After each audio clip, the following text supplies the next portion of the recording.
మత్తయి సువార్త 10వ అధ్యాయము.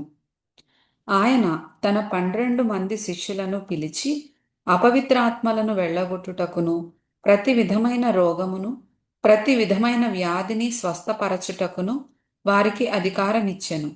ఆ 12 మంది అపోస్తలుల పేర్లు ఏవనగా, మొదట పేతురనబడిన సీమోను, అతని సహోదరుడగు అంద్రెయ, జెబెదయి కుమారుడగు యాకోబు, అతని సహోదరుడగు యోహాను, ఫిలిప్పు, బర్తొలొమయి, తోమా, సుంకరి అయిన మత్తయి, అల్ఫయి కుమారుడగు యాకోబు, తద్దయి అను మారుపేరు గల లెబ్బయి, కనానీయుడైన సీమోను, ఆయనను అప్పగించిన ఇస్కరియోతు యూదా.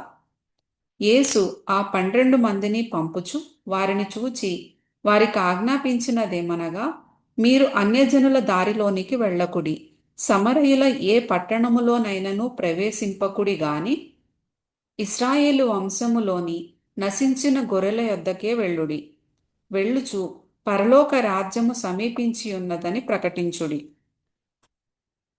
రోగులను స్వస్థపరచుడి, చనిపోయిన వారిని లేపుడి, కుష్ఠరోగులను శుద్ధులనుగా చేయుడి, దయ్యములను వెళ్ళగొట్టుడి, ఉచితముగా పొందితిరి, ఉచితముగా ఇయుడి. మీ సంచులలో బంగారమునైనను, వెండినైనను, రాగినైనను, ప్రయాణము కొరకు జాలెనైనను, 2 అంగీలనైనను, చెప్పులనైనను, చేతి కర్రనైనను సిద్ధపరచుకొనకుడి. పనివాడు తన ఆహారమునకు పాత్రుడు కాడా?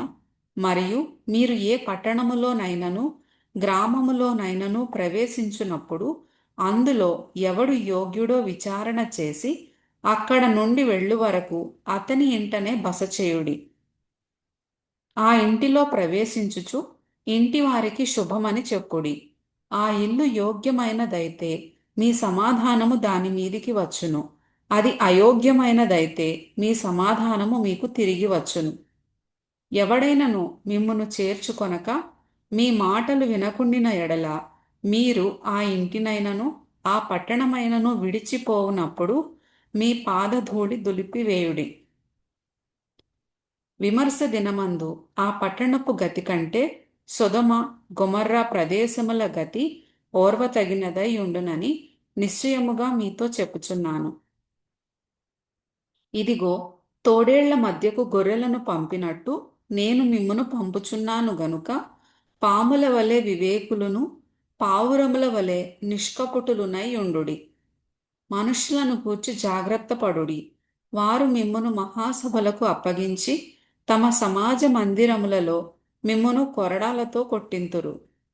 వీరికిని అన్యజనులకును సాక్ష్యార్థమై నా నిమిత్తము మీరు అధిపతుల యొద్దకును రాజుల యొద్దకును తేబడుదురు. వారు మిమ్మును అప్పగించునప్పుడు ఏలాగు మాటలాడుదుము, ఏమి చెప్పుదుము అని చింతింపకుడి. మీరేమి చెప్పవలెనో అది ఆ గడియలోనే మీకు అనుగ్రహింపబడును. మీ తండ్రి ఆత్మ మీలో ఉండి మాటలాడుచున్నాడే గాని మాటలాడువారు మీరు కారు. సహోదరుడు సహోదరుని, తండ్రి కుమారుని మరణమునకు అప్పగించెదరు. పిల్లలు తల్లిదండ్రుల మీద లేచి వారిని చంపించెదరు.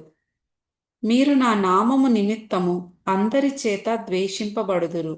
అంతము వరకును సహించినవాడు రక్షింపబడును. వారు ఈ పట్టణములో మిమ్మును హింసించునప్పుడు మరి ఒక పట్టణమునకు పారిపోవుడి. మనుష్య కుమారుడు వచ్చు వరకు మీరు ఇశ్రాయేలు పట్టణములలో సంచారము చేసి ఉండరని నిశ్చయముగా మీతో చెప్పుచున్నాను.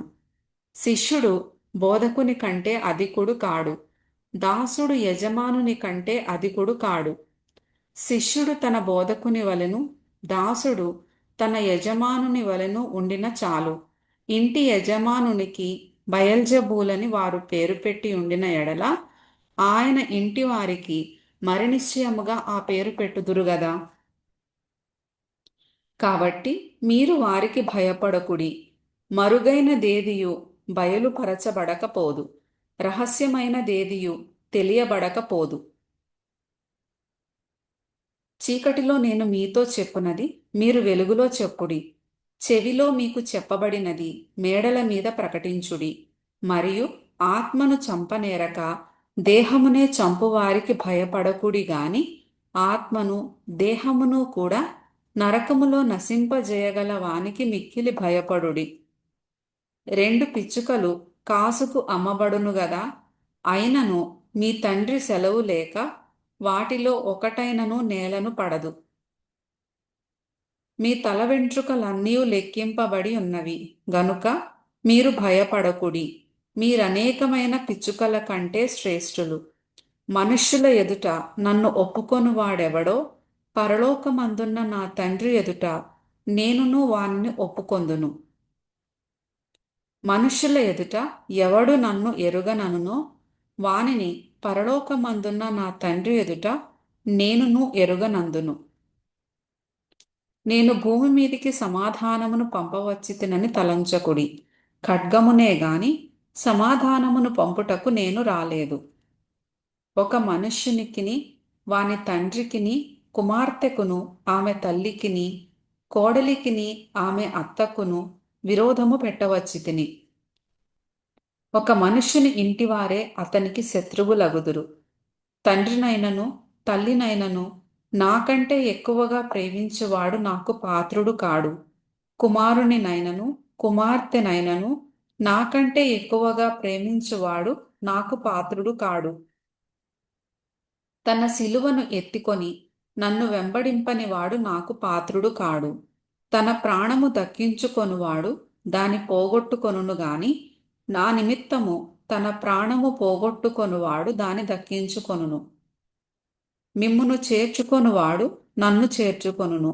నన్ను చేర్చుకొనువాడు నన్ను పంపిన వాని చేర్చుకొనును. ప్రవక్త అని ప్రవక్తను చేర్చుకొనువాడు ప్రవక్త ఫలము పొందును. నీతిమంతుడని నీతిమంతుని చేర్చుకొనువాడు నీతిమంతుని ఫలము పొందును. మరియు శిష్యుడని ఎవడు ఈ చిన్నవారిలో ఒకనికి గిన్నెడు చన్నీళ్లు మాత్రము త్రాగనిచ్చునో వాడు తన ఫలము పోగొట్టుకొనడని నిశ్చయముగా మీతో చెప్పుచున్నాను.